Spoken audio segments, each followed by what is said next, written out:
Bonjour, je suis Stéphanie Aubertin, psychologue spécialisée dans l'intelligence et les émotions. Je reçois principalement au sein de mon cabinet des personnes dites à haut potentiel intellectuel, mais pas que. Comme je n'envisage pas la clinique sans la recherche, je suis très pointilleuse sur tout ce qui s'échange autour des thématiques de l'intelligence et des émotions. Cette chaîne est née de la volonté de donner des ressources fiables pour vous aider à mieux vous connaître et combattre la désinformation. Il y a quelques semaines, j'ai entamé une série de vidéos sur les émotions. Je la poursuis donc ici.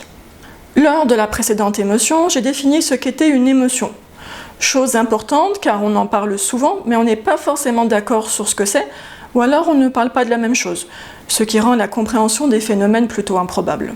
La définition que j'avais donnée des émotions est une définition qui fait aujourd'hui consensus dans la recherche scientifique contemporaine de ce domaine. Pour rappel, et formulée d'une autre manière que dans la précédente vidéo, une émotion est un ensemble de manifestations qui se passent d'un coup en réponse à quelque chose qui est jugé comme très important et qui amène à agir afin de rétablir l'équilibre.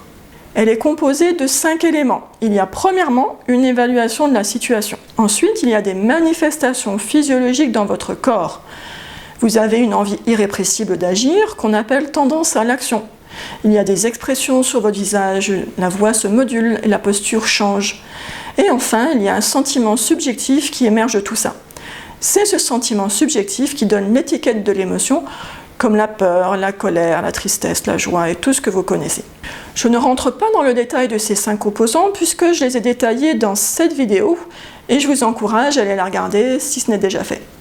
Aujourd'hui, on va s'attarder sur la composante la plus importante et la plus étudiée qu'est l'évaluation cognitive. D'abord, quelques petites considérations de départ avant de rentrer dans le détail. Premièrement, il est important de savoir que cette évaluation peut être consciente ou inconsciente.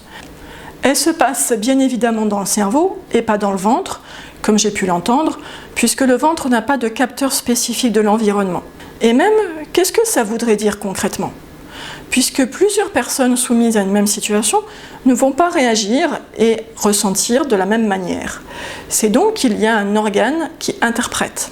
Et le ventre ou nos intestins n'en sont pas capables. Une situation est certes perçue par nos organes des sens, principalement la vue et l'ouïe, mais ça peut être aussi d'autres sens, comme la proprioception, le toucher, etc. Et puis, cette situation sera interprétée par notre système nerveux, c'est-à-dire notre cerveau. Et encore une fois, cette interprétation peut se faire sans qu'on en ait conscience. Alors, quel type d'interprétation d'une situation il peut en avoir ? On en distingue 4 grands types. D'abord, un événement sera évalué en fonction de sa pertinence. C'est-à-dire à quel point cet événement est pertinent pour moi. Est-ce qu'il va m'affecter directement moi ? Puis un événement sera évalué en fonction de ses implications. Quelles sont les conséquences de cet événement ? À quel point il affectera mon bien-être et mes buts ? Ensuite, on pourra évaluer notre potentiel de maîtrise, c'est-à-dire à quel point je vais pouvoir m'adapter ou m'ajuster aux conséquences de l'événement. Enfin, l'événement sera évalué en fonction de ce qu'il signifie vis-à-vis de ma norme ou de la norme sociale, c'est-à-dire quel sens cet événement a par rapport à mes standards personnels, la représentation que j'ai de moi, mes exigences, mes valeurs, ou alors par rapport aux normes sociales. Prenons un exemple concret. Franck et Sophie sont tous deux étudiants à l'université. Ils viennent de recevoir la note à leur dernier examen. Ils ont obtenu tous les deux 11 sur 20. Franck est bouleversé. Il appelle sa copine pour se confier et le lendemain, il va voir le professeur pour voir s'il n'y a pas eu une erreur de correction. Sophie, elle, est OK avec sa note. Elle lui a permis de valider la matière, elle passe à autre chose en disant qu'elle attend encore d'autres notes qui pourraient lui faire augmenter sa moyenne. Elle appelle ses autres copines pour aller boire un verre. Cet exemple nous montre bien qu'un événement n'est pas vécu de la même manière pour toutes les personnes. Cela indique que c'est l'interprétation que l'on fait de la situation qui provoque l'émotion. Examinons cet exemple à partir de différents sous-composants de l'évaluation cognitive des émotions que je viens de vous présenter. Franck était peut-être déçu de sa note, parce qu'il a comme objectif d'avoir une mention à son diplôme. Il a la croyance que s'il n'a pas les meilleures notes possibles à tous les examens, il ne pourra pas trouver plus tard un travail intéressant. Il interprète donc sa note de 11 sur 20 comme étant très importante et pertinente pour son bien-être. Alors que pour Sophie, ce qui l'intéresse, c'est certes d'avoir son diplôme, mais surtout de passer de bons moments avec ses amis. Le futur, elle n'y pense pas encore. Dans le deuxième type d'évaluation cognitive de l'événement, il y a l'implication que cet événement a pour nous. Il y a plusieurs critères dans cette implication, mais un en particulier concerne la recherche de la cause de l'événement. On attribue les causes de ce qui nous arrive à nous-mêmes, aux autres ou à autre chose comme la météo, la chance ou que sais-je encore. Apparemment, Franck n'évalue pas ce résultat comme provenant de lui, comme par exemple le fait qu'il ait mal révisé parce qu'il est allé voir le professeur. Il attribue donc la responsabilité de cet événement à l'extérieur de lui. Quant à Sophie, elle accepte sa note parce qu'elle, sûrement, n'a pas assez travaillé et qu'elle s'attendait de toute façon à ne pas avoir d'avantage. Elle pourrait également se dire que de toute manière, elle n'aime pas sa matière et qu'elle s'en fout de bien réussir à cet examen-là. Il pourrait y avoir encore d'autres interprétations possibles, mais en tout cas, Sophie accepte ce pseudo-échec comme étant dû à elle-même et non à l'extérieur, alors que Franck recherche une cause de ses échecs à l'extérieur de lui.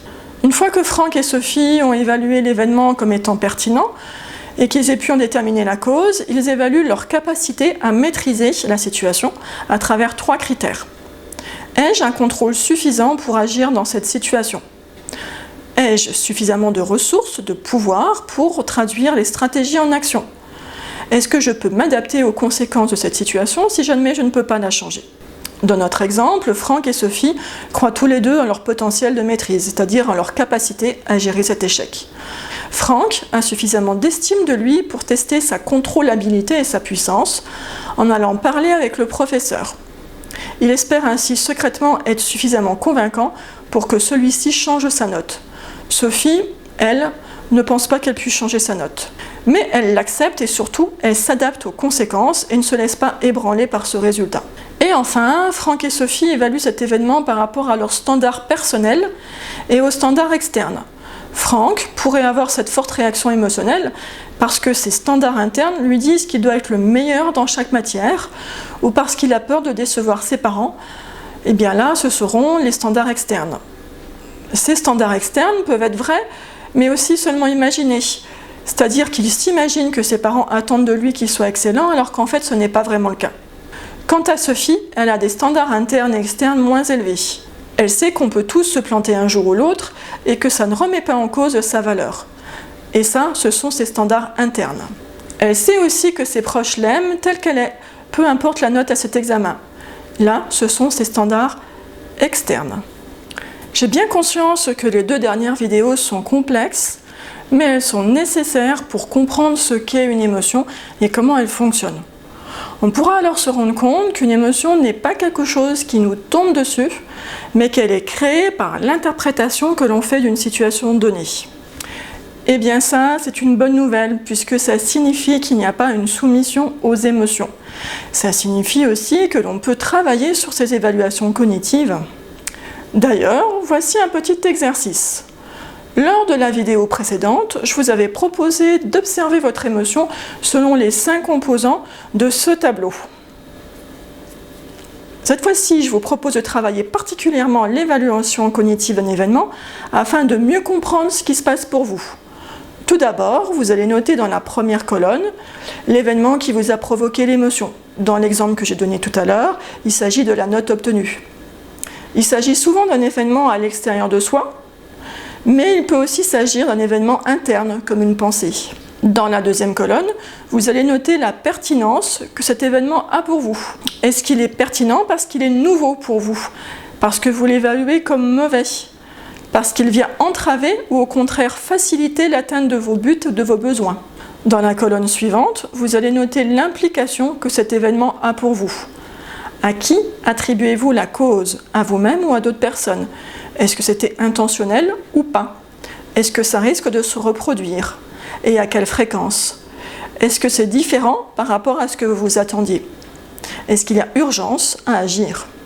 Dans la quatrième colonne, vous allez noter vos capacités à maîtriser les conséquences de l'événement. Estimez-vous avoir un contrôle suffisant pour agir face à cet événement? Estimez-vous avoir suffisamment de pouvoir pour mettre en action vos stratégies? Estimez-vous pouvoir vous adapter aux conséquences de cet événement, s'il ne peut être changé?